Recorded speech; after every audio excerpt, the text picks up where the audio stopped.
Hello दोस्तों, स्वागत है आपका हमारे यूट्यूब चैनल इजी स्टडी 221 में। तो दोस्तों, आज हम अल्टीग्रेड होम साइंस की जो क्लास लेके आए हैं गृह प्रबंध की। पिछली क्लास में हमने थ्योरी पढ़ी थी। इस क्लास में हम क्वेश्चन आंसर आपको कुछ पढ़ाएंगे जिससे कि आपके समझ में आए कि इसमें कैसे क्वेश्चन आते हैं। तो पहला क्वेश्चन है, गृह प्रबंध के अंतर्गत परिवार के सदस्यों के साधनों का नियोजन, नियंत्रण एवं मूल्यांकन आता है, जिसके द्वारा पारिवारिक लक्ष्यों की प्राप्ति की जाती है। यह कथन किसका है? ये जो कोटेशन है इसको बताना है कि आप ये कथन किसका है। तो ये कथन है निकिल एवं डार्सी का। इसको आप नोट कर लीजिए, किसका है? निकिल एवं डार्सी का ये कथन है। तो कभी कभी जो है परिभाषाएं भी पूछ लेता है, इसीलिए हम एक परिभाषा आज आपको क्वेश्चन के उसमें दिखाया है कि आप लोग समझें। और दूसरा क्वेश्चन आपका है, गृह विज्ञान का इनमें से कौन सा एक विशेष क्षेत्र नहीं है?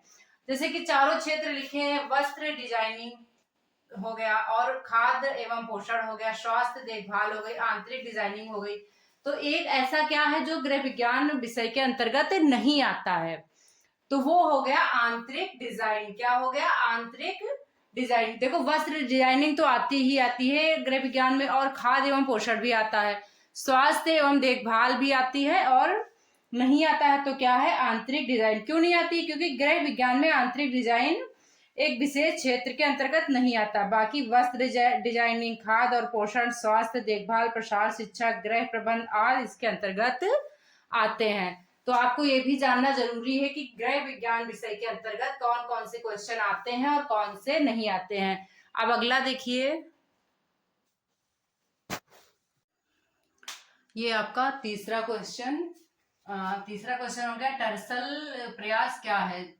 क्वेश्चन जो है तीसरा, टर्सल प्रयास क्या है? ये टर्सल क्या है? ये जो है गृह व्यवस्थापन क्रियाएं हैं, उनमें जो मुख्य प्रयास किए जाते हैं उससे जो है एक सारे प्रयास अलग अलग हैं। ये पांच तरह के होते हैं। पहला हो गया मानसिक प्रयास, फिर शारीरिक प्रयास, और पेंडल प्रयास, दृश्य प्रयास, और टर्सल का प्रयास। तो इसमें जो है कौन सा क्वेश्चन पूछा है? इसमें पूछा है कि टर्सल प्रयास क्या है? झुकाव, बैठना है, या उठना खींचना है, उठाना और खींचना है, या फिर रोकना है? इनमें से कौन सा सही है? ऐसे ही क्वेश्चन आपके उसमें कोई एग्जाम में पूछा जाएगा, इसलिए हमने पूरा जो है बना के आपको दिखाया है कि आप लोग इसको नोट कर लीजिए। तो यहाँ पे क्या हो जाएगा आप लोग खुद ही बताइए। तो पहला जो मानसिक प्रयास है उसमें आता है तर्क करना, निर्णय लेना, सोचना, याद रखना आदि आते हैं किसमें? मानसिक प्रयास में आपके। उसके बाद में अगला आपका आता है शारीरिक प्रयास। तो शारीरिक प्रयास में क्या होता है? जैसे कि नाम से ही लग रहा है कि शरीर के द्वारा कार्य करना। तो बर्तन धोना, किसी चीज को ढकना, समस्त घरेलू कार्य इसके अंतर्गत आते हैं। ये सब नोट कर लेना। कोई एक चीज आपसे पूछ लेगा, जैसे कि किसी चीज को ढकना क्या किसका प्रयास है? तो आप कहोगे शारीरिक प्रयास है। फिर पेंडल प्रयास आ गया। शारीरिक प्रयास तो समझ में आता, मानसिक प्रयास भी समझ में आता, भाई तर्क करना हो गया, निर्णय, सोचना, याद करना। पेंडल प्रयास से बच्चे कंफ्यूज हो जाते हैं। अब इसमें क्वेश्चन एक दे दिया, खड़ा होना, चलना, दौड़ना, उठना। तो पेंडल प्रयास जब आप पढ़ोगे नहीं तो आप जानोगे नहीं कि इसके अंतर्गत क्या क्या चीजें आती हैं। तो ये सारी चीजें नोट कर लीजिए आप। खड़ा होना, चलना, दौड़ना और उठना, ये पेंडल प्रयास के अंतर्गत आता है। अगला है आपका जो है दृश्य प्रयास, जिसमें आता है देखना, खोजना, समायोजित करना।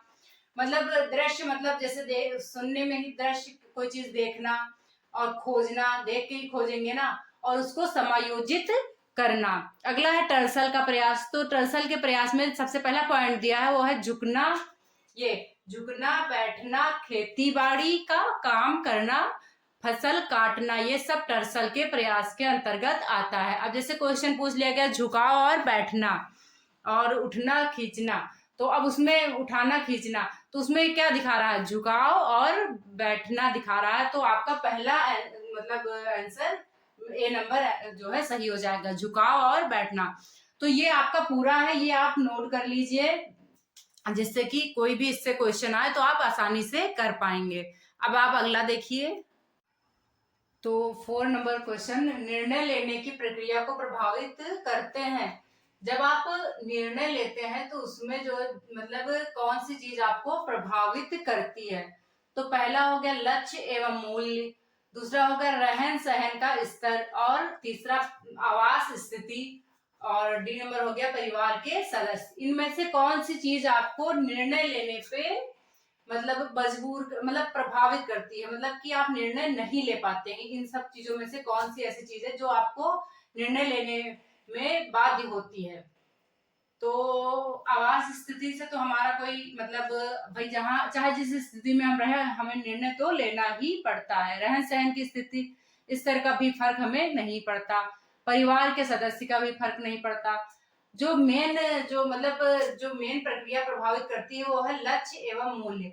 जो इंसान का लक्ष्य होता है तो वो अपने लक्ष्य को ध्यान में रखते हुए ही निर्णय लेता है, क्योंकि निर्णय लेना बहुत ही मतलब टफ कार्य माना जाता है। अब इसमें जैसे कि उन्होंने कहा है, क्या नाम है, मतलब एक निकिल एवं ड्रासी हैं, उन्होंने कहा है सामान्य अर्थों में लक्ष्य वह अंतिम बिंदु होता है जहां तक व्यक्ति या परिवारों द्वारा कार्य करने की इच्छा रखी जाती है।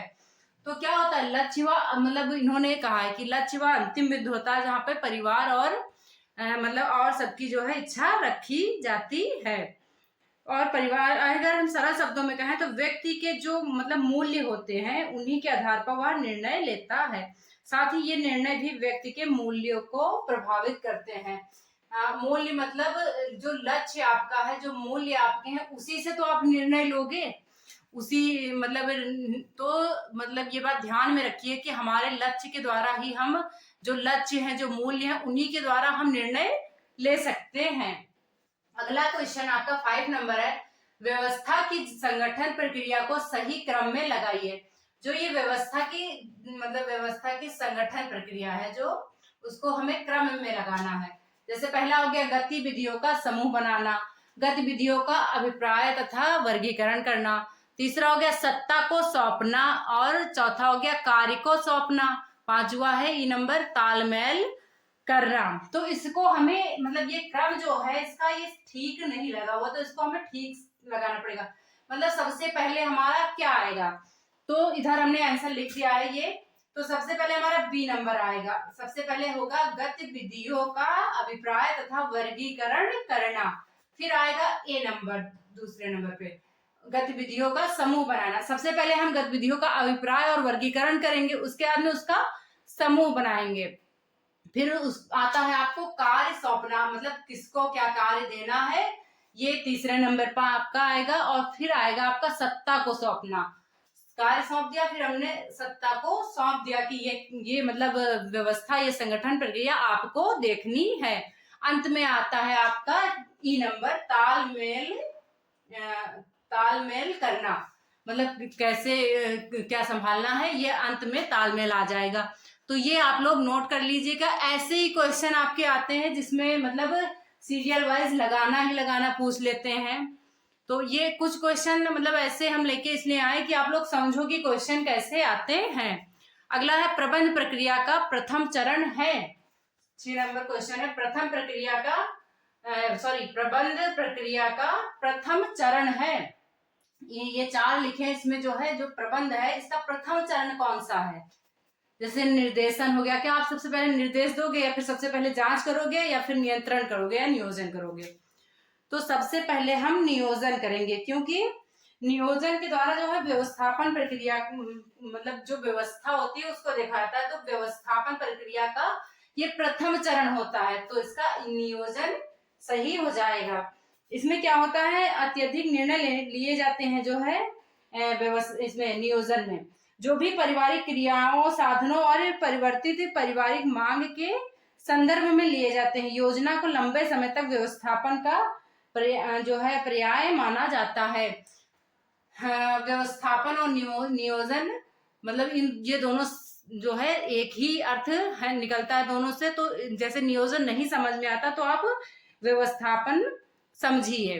तो सबसे पहला जो मतलब चरण है इसका प्रबंध प्रक्रिया का तो नियोजन हो गया।